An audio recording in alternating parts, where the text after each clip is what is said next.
morning, boys and girls. Today I'm back with another baking video. I don't know why, but I've just been in the baking mood. I think it's the fall. I feel like baking is such a love language, and I love to like make yummy food for all the people that I love. So I'm on a bit of a baking rampage. Other content is coming soon, I promise. Today we're making some glazed donuts. I'm so excited. I really hope these turn out well because this will be a staple in my household if it does work out. I already made my dough because I wanted to let it rise for an hour. I took some clips though, and I will give you the recipe now. To start this dough, you're going to want to bloom your yeast first. So that calls for 3/4 cup of warm milk, 2 1/4 teaspoons of yeast, and a 1/4 cup of sugar. After you've let that sit for a couple minutes, we're going to do a 1/2 cup of melted butter, 2 eggs, and 3 1/3 cups of all-purpose flour. For flavor, we're also going to do a little bit of salt and a teaspoon of vanilla. I then throw on my dough hook and let the KitchenAid knead it for a couple minutes on low just until it gets the texture that I'm looking for. You want it to be super soft, and you can even try the window pane technique to see if it's done, but I basically waited till it was all combined and didn't stick to my fingers anymore.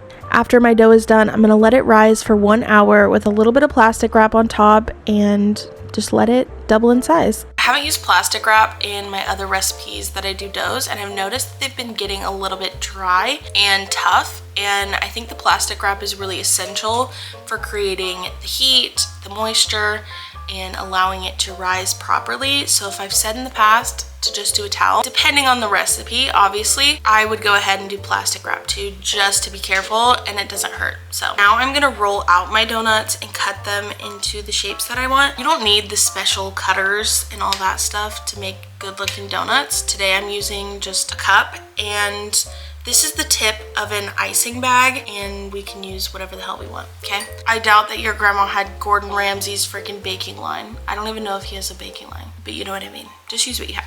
Let's go check on our dough. Oh, that looks so good. Look at the little ghosties on my nails. It's so cute. Hopefully you can see how thick I rolled these out because I'm really not good with measurements, so I don't know what to tell you about that, but the cup and icing tip worked so well. After I cut them out, I did just stretch them a little bit more because as it rises a second time and then after you fry them, they puff together. So if you don't have a big enough hole in the middle, it will close up and it'll taste fine. It just won't look as donut-like. So that is what I was doing here. So I have rolled out all my shapes, and I'm now going to let these sit for about 45 minutes to do a second rise. Like, they're working! Okay, guys. To fry them, I did a pretty low heat and then just waited till it got golden brown on one side and flipped them with my chopsticks, which is the greatest life hack ever. Then I allowed them to rest on a wire rack until they cooled down and to let some of that grease drip off. They turned out so beautiful. I literally cannot believe that I made donuts that look like this. The glaze, I didn't measure anything specific. I just went off texture. So all you need is powdered sugar, milk, and vanilla.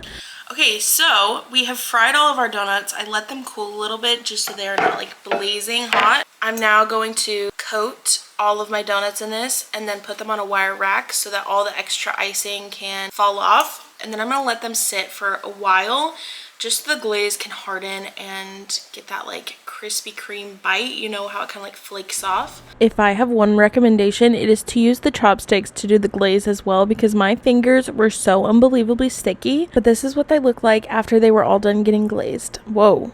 I'm trying a fugly donut so that the pretty ones can go to my family, but I fried them yesterday in like the crappiest oil ever. It was disgusting. I tossed the whole batch out, made a whole new set of dough and everything this morning, and so we're gonna give the new batch a try because yesterday's just did not turn out well. Let's give it a test.